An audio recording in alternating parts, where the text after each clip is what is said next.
Semangat pagi sobat bisnis dimanapun berada. Ketemu lagi, kali ini saya akan sharing tentang strategi memenangkan pasar lewat digital marketing. Salam kenal, nama saya Muhammad Islahuddin. Saya owner dari Pawon Digital dan Dewa Mampet. Saya jalankan dua bisnis tersebut dengan menggunakan digital marketing.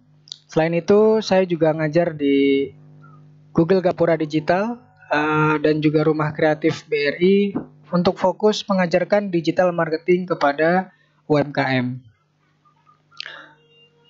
Seperti kita ketahui, sobat bisnis, bahwa pengguna internet di Indonesia dari tahun ke tahun semakin meningkat, dan di Januari 2020 kemarin ada 175,4 juta pengguna internet di negara kita, yang mayoritas mereka setiap harinya dalam satu hari kurang lebih sekitar 8 jam untuk akses di internet. Nah, melihat pasar yang begitu luar biasa besar ini, jangan sampai kita hanya jadi penonton. Jangan sampai kita hanya melihat orang lain yang sudah sukses berbisnis online, sementara kita hanya membeli produk mereka saja. Sobat bisnis, kini eranya adalah digital marketing, di mana pola konsumsi dari masyarakat sekarang sudah berubah dari pasar offline. Mereka sudah memulai belanja atau perilakunya sudah berubah menuju ke online. Apalagi di tengah wabah corona saat ini, banyak sekali toko-toko yang offline, ya kita cukup prihatin. Mereka yang belum belajar digital marketing, yang belum belajar internet marketing, akhirnya mereka tumbang dan tutup. Tetapi bagi mereka yang sudah mengenal digital marketing, mereka yang sudah memulai melakukan promosi lewat channel online, mereka sudah mulai merasakan bagaimana berbisnis lewat digital marketing yang kita ketahui tidak terkendala mengenai tempat dan juga waktunya. Dan juga berbisnis dengan digital marketing ini pastinya jauh lebih fleksibel, jauh lebih mudah, dan jauh lebih terukur dibanding kita menggunakan bisnis berskala offline saja. Nah, apa sih fundamental digital marketing yang harus sobat bisnis ketahui? Digital marketing itu adalah terkait traffic. Nah, di sini bagaimana supaya kita ketika memulai berbisnis atau ketika kita yang sudah punya produk bisnis, bagaimana bisa mendatangkan traffic yang begitu besar? Traffic kita ketahui ada dua. Yang pertama, traffic yang bersifat organik. Nah, traffic yang bersifat organik ini bisa kita dapatkan dari postingan-postingan yang kita buat. Yang pertama, mungkin kita punya postingan di Google My Business, kemudian kita punya postingan di sosial media, baik itu postingan feed yang ada di Instagram, postingan status yang ada di fanpage atau di Facebook personal kita. Semuanya itu bisa mendatangkan traffic, atau kita juga sudah membuat sebuah artikel yang terindeks di halaman pertama pencarian, yaitu sudah menggunakan atau menerapkan ilmu yang namanya SEO atau Search Engine Optimization. Nah, ada sumber traffic berikutnya yang kedua setelah kita menggunakan organik. Kalau organik ini ciri-cirinya semuanya bersifat gratis, ya, sobat bisnis kalian. Jadi ketika Bapak Ibu atau sobat bisnis punya Google My Business, kemudian punya sosial media Instagram ataupun Facebook, atau punya artikel yang sifatnya ditulis di web ataupun blog. Nah, tapi kalau tidak dioptimasi, maka dia tidak akan mendatangkan traffic. Nah, yang berikutnya ada traffic yang sifatnya berbayar atau paid traffic. Nah, paid traffic ini bisa kita dapatkan dari mana? Sebetulnya bisa kita dapatkan pada saat kita mulai ngiklan. Jadi, kalau istilahnya SEO itu adalah Search Engine Optimization, kalau paid traffic ini bisa dikatakan juga SEM, ya, Search Engine Marketing. Jadi di sini kita bisa mendapatkan sumber traffic yang besar dari Google Ads, kemudian kita beriklan di Instagram Ads, dan kita juga beriklan di Facebook Ads misalnya. Sebetulnya selain dari paid traffic yang ada di sini, banyak sekali sumber-sumber lainnya. Seperti misalkan kita beriklan di Detik, kemudian kita ngiklan di channel-channel marketplace, misalkan kita beriklan di Tokopedia menggunakan Top Ads, kemudian di Shopee juga ada channel-channel untuk beriklan atau fasilitas iklan, itu juga semata-mata untuk mendatangkan traffic. Nah, fundamental digital marketing ini intinya adalah bagaimana saat kita memulai bisnis, kita punya sumber traffic orang yang melihat produk kita. Nah, kita bayangkan misalkan hari ini kita punya sebuah website, tetapi websitenya tidak pernah membuat artikel, tidak pernah membuat postingan, atau misalkan kita di sosial media, maka traffic yang ada akan semakin kecil. Oleh karena itu, bagaimana caranya untuk mendatangkan traffic ini? Yang pertama, kita memang melakukan yang mudah dulu, yaitu dengan organic traffic. Nah, bagaimana caranya itu? Ya, kita harus kelola 5 aset digital. Nah, 5 aset digital inilah yang wajib oleh kita sebagai pemula bisnis, sebagai para UMKM untuk mencari traffic sebanyak-banyaknya. Nah, yang pertama yang harus kita kelola bagi para UMKM itu adalah Google My Business. Sekali lagi, kenapa Google My Business? Karena Google My Business ini adalah aplikasi gratis yang bisa kita download dari Play Store atau App Store dari handphone kita, yang mana lokasi bisnis kita bisa kita tandai dari Google Map yang sudah disetting oleh Google dan nanti dimasukkan ke dalam Google My Business. Dan ini adalah menjadi penanda ketika orang mencari kata kunci tertentu, sebetulnya dia bisa muncul asalkan kita sudah memiliki sebuah postingan. Saya akan kasih lihat bagaimana saya mengoptimasi Google My Business di bisnis yang saya jalankan, dan itu mendatangkan traffic yang sebetulnya sangat luar biasa dan sifatnya gratis buat kita. Lalu aset digital yang kedua yaitu adalah blog atau website, yang mana di blog atau website ini sobat bisnis semua bisa memposting artikel yang sudah sebelumnya mungkin sudah belajar atau mencari tutorial bagaimana sih caranya membuat artikel yang terindeks di halaman pertama, yaitu dengan ilmu Search Engine Optimization atau SEO. Nah, kemudian yang ketiga, setelah kita punya channel di Google My Business, kita juga punya blog atau website, jangan lupa kita juga bisa share informasi-informasi yang sudah kita tulis itu di sosial media kita. Yang pertama yaitu Facebook. Nah, Facebook jelas masih jadi dominan di Indonesia karena masih banyak orang-orang yang menggunakan channel Facebook ini untuk melihat informasi tertentu. Nah, yang berikutnya itu ada lagi aset digital yang harus kita miliki juga, yaitu namanya Instagram. Nah, Instagram ini kekuatannya mungkin berbeda ya. Kalau di Facebook tulisan dan gambar, kalau di blog ini menggunakan tulisan, di Google My Business juga lebih banyak tulisan dan foto.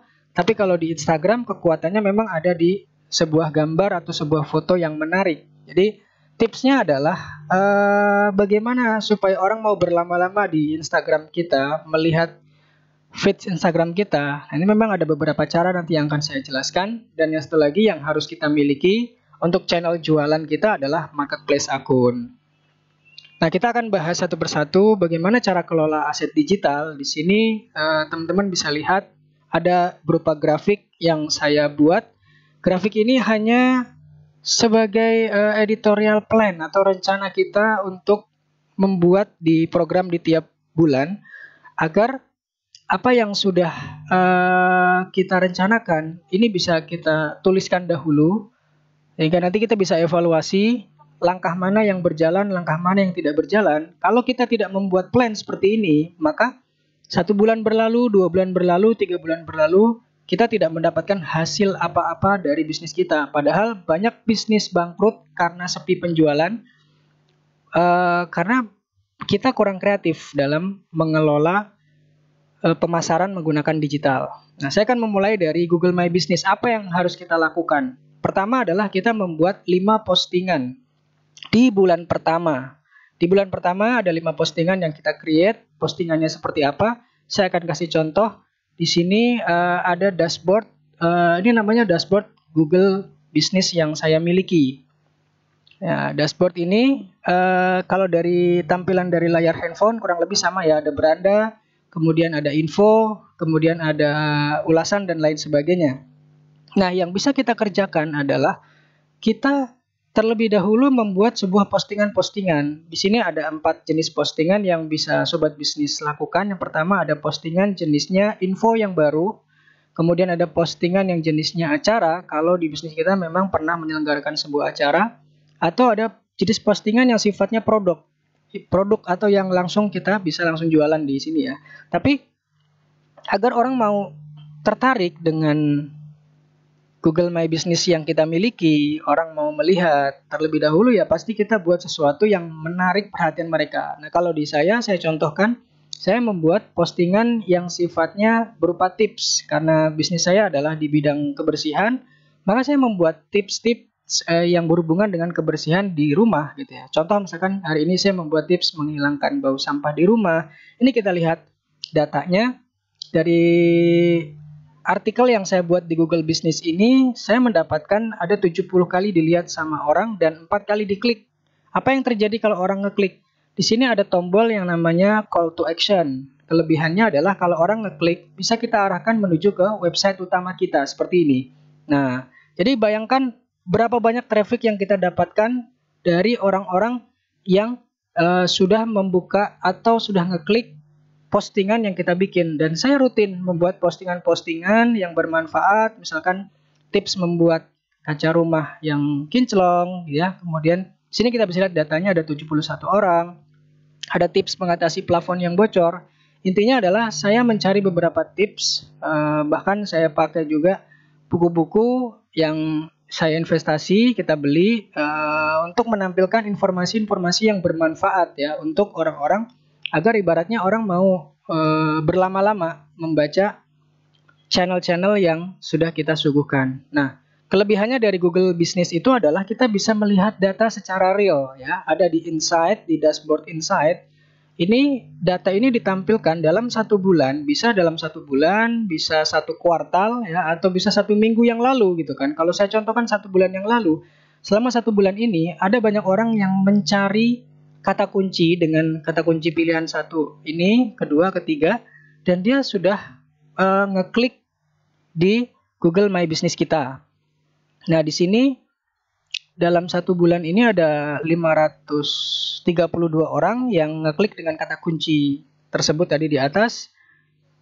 Kalau yang hijau ini artinya ada sekitar 41 orang yang ngeklik alamat di Google Maps dengan branding, nama brandingnya adalah Dewa Mampet. Tetapi karena ini bukan jualan makanan, karena ini bukan jualan produk, maka lebih banyak orang yang mencari kata kunci. Sebaliknya, kalau bisnis Bapak Ibu adalah bisnis makanan atau bisnis produksi, maka yang paling banyak nanti dia akan berwarna hijau. Nah, itu seperti itu. Ini datanya. Dan di sini juga bisa ketahuan, dalam 1 bulan ini ada beberapa orang yang telepon, ini ada beberapa orang yang mengunjungi website kita, dan di hari apa saja mereka telepon, ini juga kelihatan. Ini kelebihan dari Google Business. Kemudian yang berikutnya blog atau website ya. Blog atau website kita bisa lihat kasusnya. Inilah yang namanya SEO ya. Ketika orang mencari kata kunci dengan jasa saluran mampet Semarang misalnya. Nah, yang di sebelah kanan ini adalah Google Business. Ini enak sekali menonjol ya dan tampak kelihatan besar. Dan ketika orang melihat seperti ini, orang langsung tertarik gitu ya. Nah, ini yang tadi saya bilang adalah sumber traffic, ada iklan ya, Google Ads contohnya. Kemudian yang berikutnya inilah yang disebut sebagai SEO. SEO ini kita dapatkan setelah kita menulis artikel, ada ilmunya untuk membuat artikel ini, dan ini sifatnya gratis untuk kita sebagai pemula. Jadi bagaimana target yang harus kita jalankan? Target yang harus kita jalankan adalah dalam 1 bulan pertama minimal kita punya 5 artikel yang kita tulis dalam sebuah blog ataupun website. Kalau kita belum punya website, ya tidak masalah, kita memiliki blog dulu yang gratisan gitu ya. Nah, langkah yang berikutnya adalah Facebook. Apa yang harus kita lakukan? Kalau untuk Facebook, ya dari kalau kita masih jualannya di Facebook personal, kita bisa mentarget di bulan pertama harus 1000 teman, kemudian di bulan kedua harus 2500 teman, sampai terakhir kita bisa targetnya adalah 4500 teman. Yang kesemuanya ini butuh peran kita untuk engagement. Kita harus interaksi dengan mereka, harus minimal like juga postingan mereka. Jadi tidak bisa kita hanya menunggu saja, tapi kita harus proaktif. Nah, bagaimana dengan Instagram? Instagram kita bisa mulai mentarget dari 1 bulan pertama target follower kita adalah 100 follower. Target bulan kedua 500 follower sampai dengan 1000 follower di bulan ketiga ya. Sama marketplace akun ya, ini intinya kita membuat atau memasukkan produk sebanyak-banyaknya. Nah, saya contohkan di postingan Instagram. Nah, di Instagram ini targetnya memang kita harus minimal 1000 pertama ya di bisnis kita. Nah, supaya Instagram kita menarik, teman-teman harus juga memperhatikan istilahnya namanya bio Instagram. Nah, bio Instagram ini bisa kita berikan informasi lengkap seperti ini. Contoh misalkan ada ditambah dengan supaya menarik, ada icon-icon seperti ini, kemudian dimasukkan nomor handphone, apa saja sih yang kita jual atau apa saja sih yang kita tangani, service kita.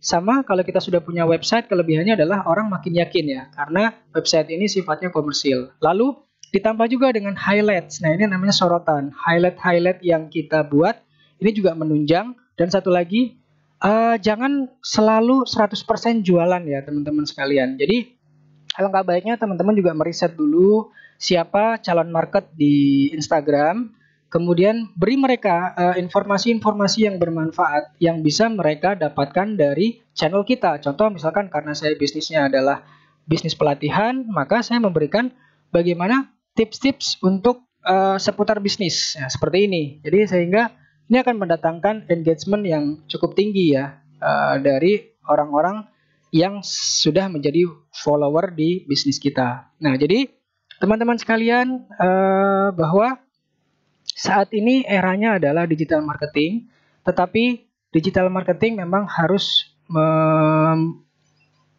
kita kelola ya, artinya tidak bisa kita diamkan begitu saja. Digital marketing ini harus punya beberapa cara, harus punya beberapa strategi. Nah, strategi sederhananya sudah saya sampaikan. Mudah-mudahan ini bisa menjadi salah satu modal buat kita. Kalau nanti kita sudah membuka bisnis dan berbasis digital, kita sudah tahu gambarannya apa sih yang harus kita lakukan di awal supaya kita dari hari ke hari, dari bulan ke bulan, kita mendatangkan traffic yang banyak. Dari traffic yang banyak, kita mendapatkan leads, calon prospek yang banyak, dan dari calon prospek yang banyak itulah yang bisa mendatangkan penjualan. Sekian dari saya, terima kasih.